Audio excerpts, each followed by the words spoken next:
예수 그리스도의 제자의 삶을 살아갈 수 있도록 주의 발자취를 따라갈 수 있도록 저희를 불러주심을 감사합니다.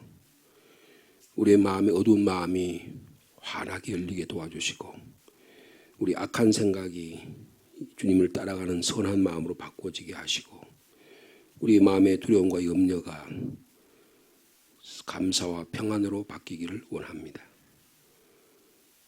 어린아이의 심정같이 주님을 단순한 마음으로 따라가는 순수한 마음으로 따라갈 수 있는 믿음을 허락하여 주시옵소서. 지난 한 주간도 저희와 동행하신 주님, 이 주말에 조용한 시간에 저희를 불러주셨습니다. 하며 말씀이 있는 곳으로, 찬양이 있는 곳으로, 기도가 있는 곳으로 불러주심을 감사합니다. 말씀을 읽고 묵상할 때에 저희 가운데 동행하시고 저희 기도의 제목이 말씀 안에 이루어지도록 축복하여 주옵소서. 예수님의 이름으로 기도하옵나이다. 아멘.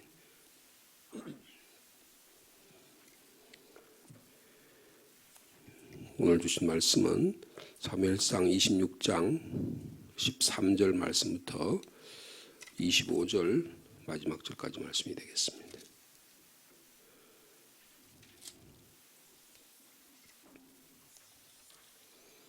사무엘상 26장 13절부터 25절까지 한 절씩 교독하시겠습니다. 이에 다윗이 건너편으로 가서 멀리 산 꼭대기에 서니 거리가 멀더라.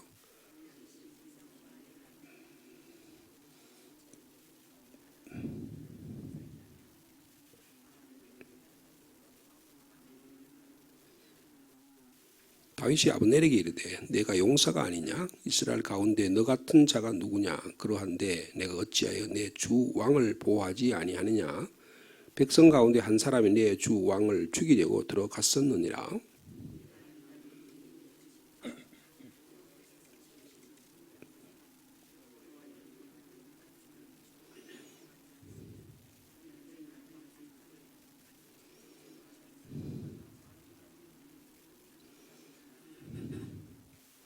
사울이 다윗의 음성을 알아듣고 이르되 내 아들 다윗아 이것이 내 음성이냐 하는지라. 다윗이 이르되 내 주 왕이여 내 음성이니이다 하고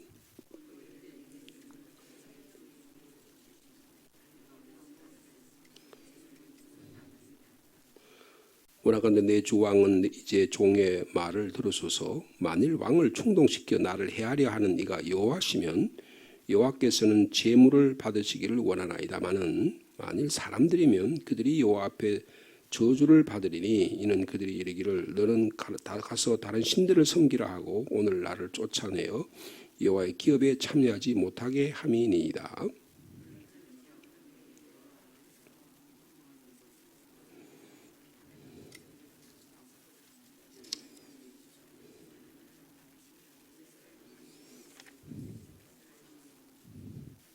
(21절입니다) 사울이 이르되 내가 범죄하였도다. 내 아들 다윗아 돌아오라. 내가 오늘 내 생명을 귀하게 여겼은즉 내가 다시는 너를 해하려 하지 아니하리라. 내가 어리석은 일을 하였으니 대단히 잘못되었도다 하는지라.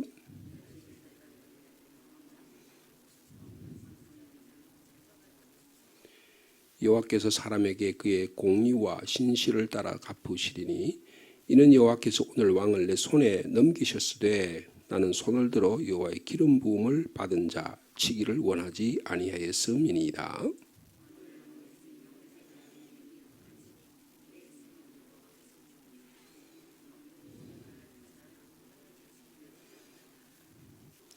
(25절) 말씀 같이 읽습니다. 사울이 다윗에게 이르되 내 아들 다윗아 내게 복이 있을지로다. 내가 큰 일을 행하겠고 반드시 승리를 얻으리라 하니라. 다윗이 자기 길로 가고 사울은 자기 곳으로 돌아가니라. 아멘. 장례 소식 하나 전하겠습니다. 저희 교회에 강신성 교우라고 우리 낙동 생태자연박물관에 근무하는 분인데 우리 교회 등록을 하셨어요. 한 몇 년, 한 4, 5년째 되신 분이 있습니다. 부모님, 아버님이 강대문 66세신데 그동안에 별이 몸이 안 좋으셔서 그러시다가 별세하셨습니다. 지난 주간에 우리 성도님 그 직장으로 저희들이 직장 신방을 다녀온 적이 있습니다. 그래서 어저께 별세를 하셨어요. 3일장으로 하면 내일이 장례인데 기독교식으로 한답니다. 그래서 월요일 날 장례를 치르게 됩니다. 서울 영등포구에 있는 국민 장례식장에서 장례식을 치릅니다. 저희들이 조문을 주일 오후 예배를 마치고 가려고 합니다. 오늘 가려고 하니까 너무 여러 가지 교회 일정이나 이런 관계 때문에 좀 어려울 것 같아서 주일 오후 예배 마치면 바로 다녀올까 그렇게 생각합니다. 여러분들 강신성 교우 우리 부친 되신 강대문 씨 별세하셨습니다. 큰 아들인데요, 아들만 둘인데 큰 아들인데 뭐 저하고 동갑 정도 되시는 분 같아요. 근데 그동안 지병이 있어서 고통당하시다가 별세하셨습니다. 늘 위해서 기도해 주시면 감사하겠습니다. 이 26장은 사무엘상 26장은 24장과 같이 사울이 다윗을 죽이려고 하는 이런 위기 가운데서 오히려 다윗이 사울을 다시 살려주는 이런 내용이 다시 등장하고 있습니다. 그래서 여기 좀 24장하고 좀 차이가 있다고 한다면 여기 아브넬이라고 하는 군 사령관이 등장해서 여기에 역할을 감당하는 것을 볼 수가 있습니다. 아브넬에 대해서는 어저께 제가 잠깐 말씀을 드렸습니다. 사울의 군대 장관이고 사울의 삼촌인 넬이라고 하는 사람의 아들, 그러니까 사울과는 사촌 관계라고 알 수가 있습니다. 근데 이 아브넬은 나중에 사울이 아들 요나단과 함께 전쟁에 나가서 죽고 나자 사울의 아들이 아직 이스라엘이 다윗이 완전하게 통합하게 왕이 되기 전에 북이스라엘 쪽에 왕으로 등극하는데 아브넬이 실질적인 권한을 행사합니다. 그래서 나중에 아브넬과 이 요압의 동생인 아사헬이라는 사람하고 전투가 벌어지고 굉장히 이 다윗이 아브넬을 존중하는데 결국 가서는 이 아브넬이 전쟁에서 죽는 그런 그래서 그 애도하는 그런 내용들이 나중에 등장하게 됩니다. 그래서 이 아브넬이 사울의 가장 최측근이에요. 최측근이고 또 최고의 용사고 실질적인 군 통수권자고 그리고 나중에 사울과 요나단이 죽은 후에 왕국을 결정하는데 어떤 결정적인 역할을 하는 그런 사람이 아브넬입니다. 그래서 너가 왕을 지켜야 되는 가장 최고 가까이 최측근으로서 지켜야 되는데 어떻게 왕을 지키지 못했느냐 이렇게 이야기하는 장면이 14절에 나옵니다. 그 왕의 창과 물병을 가지고 와서 아비새와 함께 가지고 와서 멀리 떨어진 곳에서 이제 자기 안전을 확보한 다음에 소리를 지르는 거죠. 그래서 그러니까 멀리서 부르니까 이 아브넬이 도대체 너가 누구에게 이런 소리를 하냐 그렇게 이야기를 하니까 15절에 보니까 이 아브넬을 질타하는 그런 내용이 너가 왕을 지키는 자로서 도대체 너가 무엇을 했느냐 왕을 보호하지 않아서 너 왕의 목숨이 이미 바닥이 난 적이 있다 이렇게 소리를 지르는 거죠. 그러면서 너가 여호와의 기름 부음 받은 자를 주를 보호하지 아니했다. 그러면서 이게 전적인 너의 책임이다. 그런 내용을 이야기하고 있습니다. 그러니까 다윗이 무엇을 잘못해서 그런 게 아니고 지금 너희들 쪽에서 완전히 손을 놓고 있는 그러니까 아마 이랬던 것 같아요. 사울이 공격할 때는 설마 다윗이 우리를 공격하러 들어오겠냐 그런 생각을 한 것 같아요. 자기는 3,000명이나 되고 저쪽에 5분의 1밖에 안 되는 600명 정도 군사력이고 여기는 완전히 정예부대고 저기는 뭐 그냥 특수하게 겨우겨우 버텨나가야 되는 그런 도망하는 신세의 부대이니 감히 너희들이 우리를 공격하겠냐 그렇게 생각한 거예요. 근데 다윗이 자기와 그리고 아비새 두 사람만 이 밤에 침투해서 특수작전을 통해서 왕의 목숨을 제거할 수 있는 그런 상황임에도 불구하고 창과 물병만 가지고 가는 그런 이제 전투가 그런 이제 작전이 벌어졌잖아요. 그래서 6절에 그랬죠. 여호와의 기름 부음 받은 너희 주를 보호하지 아니하였으니 너희는 마땅히 죽을 자라 책임을 이야기합니다. 자기 책임이 아니라는 거죠.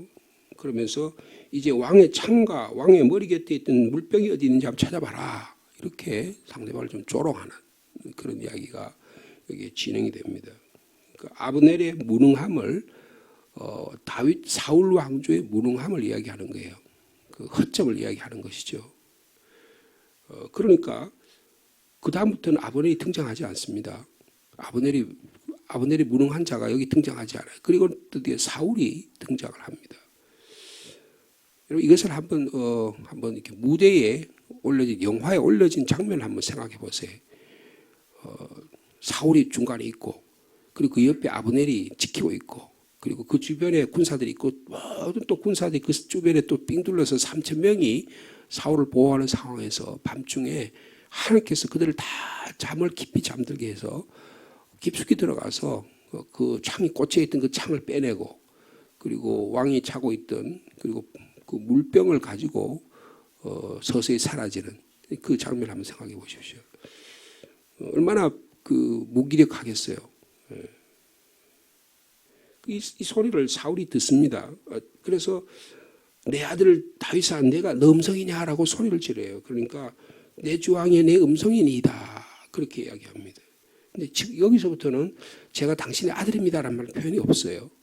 그냥 왕과 신하의 관계로만 그대로 유지를 하는 모습을 볼 수가 있습니다. 그러면서 19절부터 이제 자신의 무죄함을 다시 한번 이야기하고 그리고 사울 왕의 이 행동의 부당함을 항의를 하는 내용이 쭉 설명을 합니다.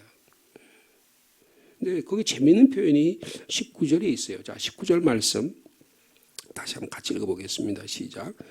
원하건대 내 주 왕은 이제 종의 말을 들으소서. 만일 왕을 충동시켜 나를 헤아린 이가 여호와시면 여호와께서는 제물을 받으시기를 원하나이다. 이게 무슨 말이에요? 만약에 하나님께서 이 일을 행할 때라면 내가 하나님의 제물이 되어 내가 죽어도 마땅하다 그 말이에요.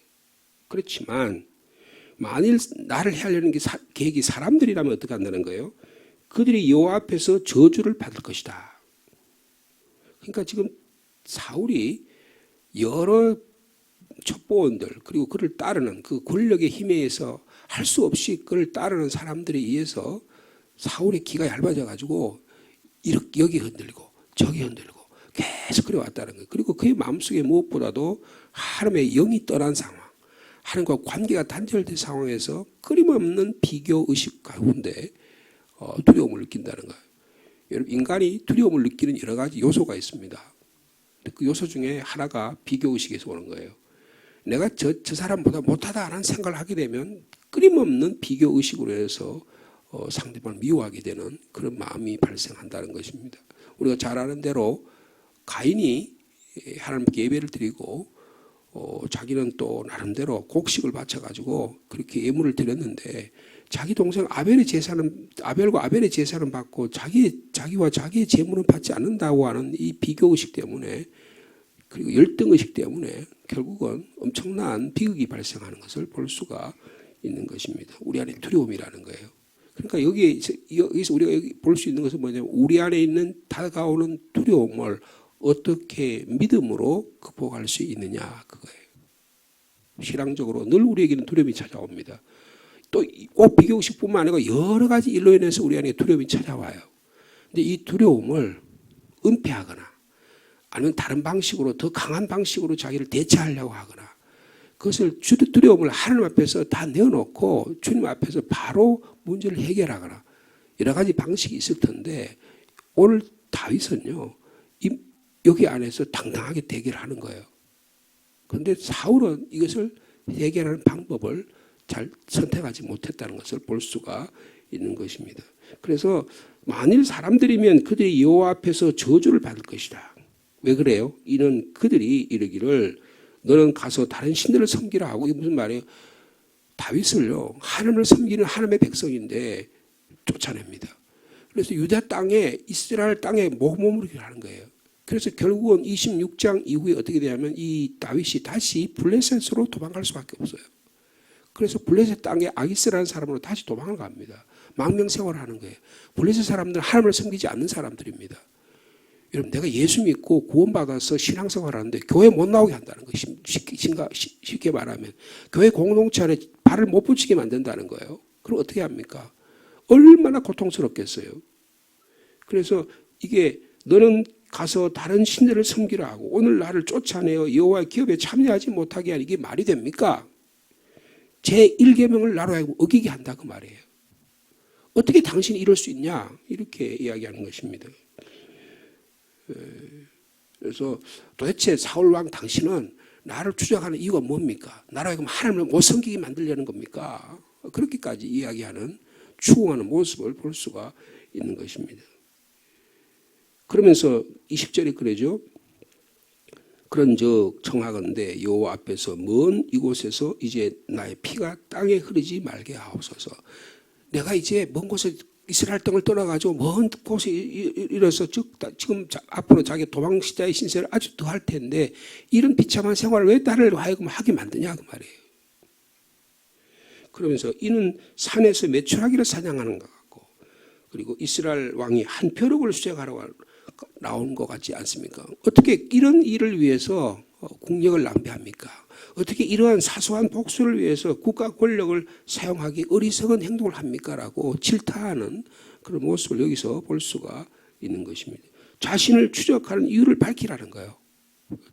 여러분 상당히 당당하게 자신의 그 부당함을 이야기하는 모습을 볼 수가 있습니다.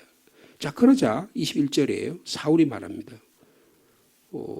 지난번에는 막 눈물을 흘리고 내가 잘못했다 그러는데 그게 좀 뭐라 그럴까요? 단순히 감정적인 후회에 그쳤지만 이번에는 좀 상당히 다릅니다. 보시면 21절입니다. 사울이 이르되 내가 범죄하였도다. 내 아들 다윗아 돌아오라. 내가 오늘 내 생명을 귀하게 여겼은즉 내가 다시는 너를 해하지 아니하겠다. 자신의 행동에 대한 책임을 이제 자신에게 돌리는 모습을 볼 수가 있습니다. 책임을 회피하지 않는 모습을 볼 수 있어요. 그리고 다시는 악을 행하지 않겠다고 그렇게 이야기를 합니다. 그러면서 내가 정말 어리석은 일인데 내가 잘못했다. 그렇게 후회하는 그런 모습을 볼 수가 있어요. 그러자 다윗이 그걸 인정을 해요. 아, 왕이 진정으로 잘못을 받아들이는구나. 그래서 22절에 창을 돌려주는 부하를 보내서 돌려주는 그런 내용이 거기에 나오게 됩니다. 그러면서 중요한 본문은 23절이에요. 자, 23절의 말씀을 같이 읽도록 하겠습니다. 시작. 여호와께서 사람에게 그의 공의와 신실을 따라 갚으시리니 이는 여호와께서 오늘 왕을 내 손에 넘겨셨으되 나는 손을 들어 여호와의 기름 부음을 받은 자 치기를 원하지 아니하였음이니이다. 24절. 오늘 왕의 생명을 내가 중히 여긴 것 같이 내 생명을 여호와께서 중히 여기셔서 모든 환난에서 나를 구하여 내시기를 바라나이다. 여러분 하나님의 심판의 방법에 대해서 이야기를 해요. 그런데 이 다윗이 세우려고 하는 나라 그리고 사울이 세우는 나라가 어떤 차이가 있을까요? 사울은 개인적인 관계, 개인적인 원한, 개인적인 감정, 개인적인 것에 의해서 자기의 소견에 좋은 대로 나라를 다스리는 거예요. 이게 사울이 갖고 있는 한계입니다. 다윗은 어떻게 해요? 무엇을 가지고 해요? 공의와 신실을 따라. 그 누구든지 다 인정할 수 있는 보편적인 규범을 따라 행동한다는 거예요.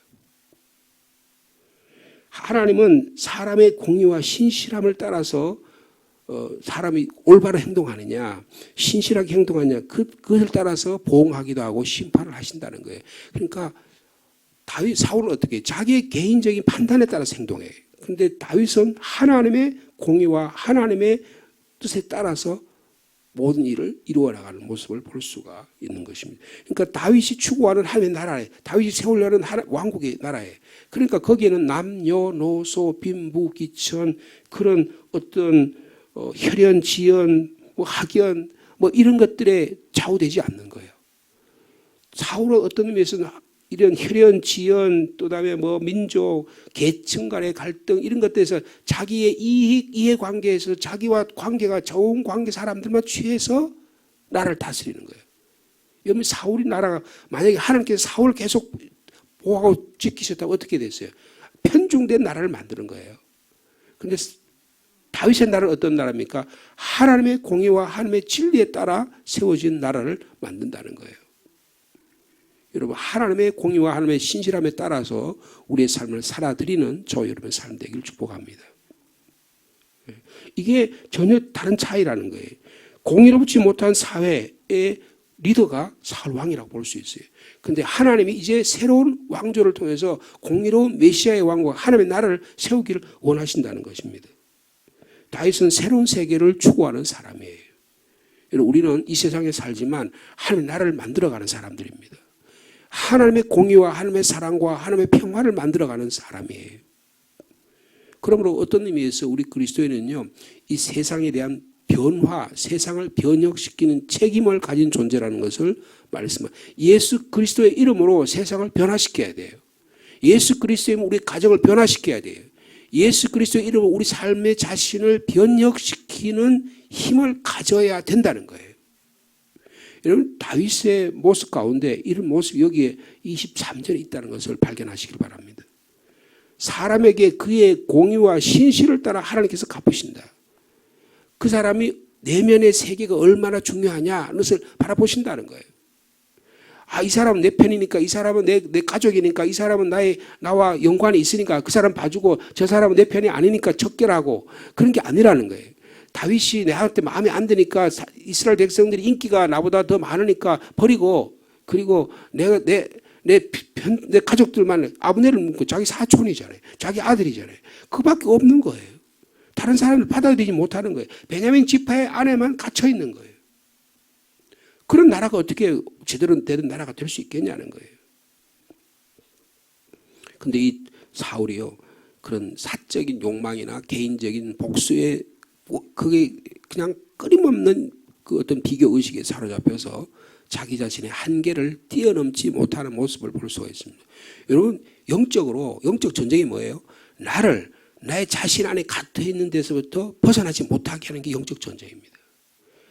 하나님은 그것을 벗어나라는 거예요. 두려워하지 말라는 거예요. 거기서부터 너 자신 안에 갇혀있지 말라는 거예요. 어떻게 해요? 예수 그리스도의 이름으로 거기서 일어나라는 거예요.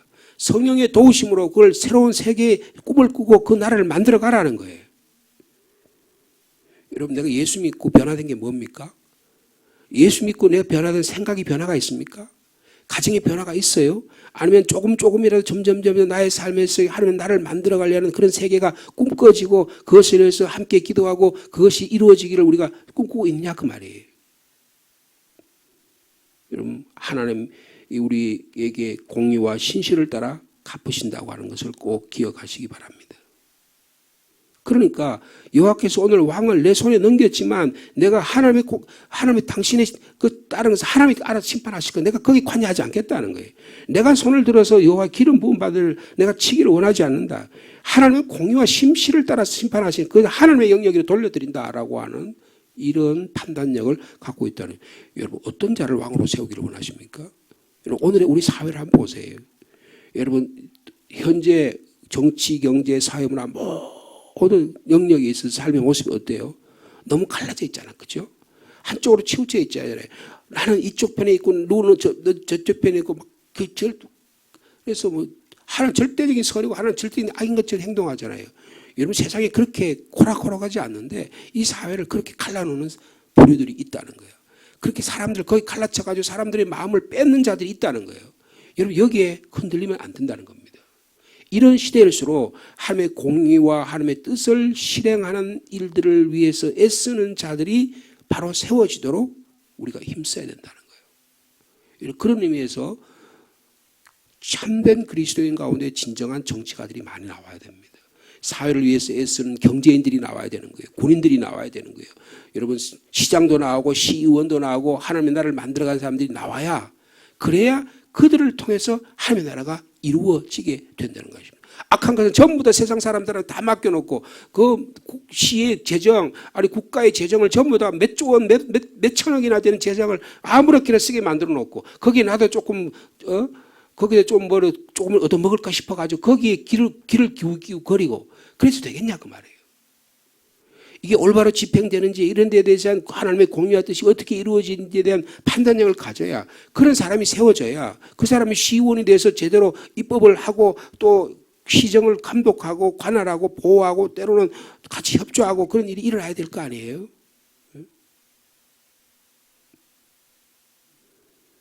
더 아름다운 모습은 24절이에요. 자, 24절 말씀 다시 같이 읽겠습니다. 시작.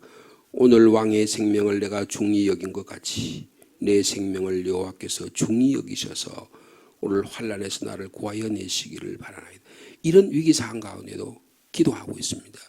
내가 이렇게 왕이시여 내가 이렇게 기도합니다.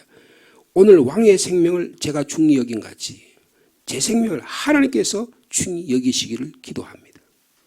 모든 환난에서 나를 구해내시기를 바랍니다 라고 왕에게 자기 내면의 모습을 이야기해요. 자, 그러자 마지막 25절 같이 읽습니다. 시작. 사울이 다윗에게 이르되 내 아들 다윗아 내게 복이 있을지로다. 내가 큰 일을 하겠고 반드시 승리를 얻으리라. 다윗을 축복하는 모습을 볼 수가 있는 것입니다. 여러분 하나님의 나라가 오늘도 우리의 삶 가운데 이루어지기를 원합니다. 다윗이 꿈꾸는 하나님의 나라와 사울이 꿈꾸는 나라가 전혀 다른 세계입니다. 우리는 어떤 꿈을 꾸고 오늘도 살아가기를 원하십니까? 성령이 우리 가운데 임하시고 예수 그리스도께서 우리가 오셔서 세우셨기를 원하셨던 그런 하나님의 나라가 우리 가정과 오늘 직장과 일터에서 우리 상주 땅에서 이 한국 땅에서 이루어지는 놀라운 은혜가 있기를 축복합니다. 하나님 아버지 감사합니다. 하나님 지금도 저희를 지켜보고 계시고 하나님의 정의와 하나님의 공의와 하나님의 평화에 따라 하나님의 나라 이루어지기를 원하고 계십니다. 사울은 이런 판단력에서 하나님의 판단에서 어긋난 자입니다. 그러나 다윗은 하나님의 마음에 맞는 자입니다. 그저 하나님이 그를 좋아했다는 그런 뜻이 아니라 하나님의 나라를 꿈꾸고 하나님의 뜻이 무엇인지를 깨달았다는 것입니다. 저희들도 너희는 먼저 그의 나라와 그의 의를 구하라. 주님께서 말씀하셨듯이 하나님의 공의와 하나님의 정의와 하나님의 평화와 하나님의 사랑이 우리의 삶을 지배하기를 원합니다.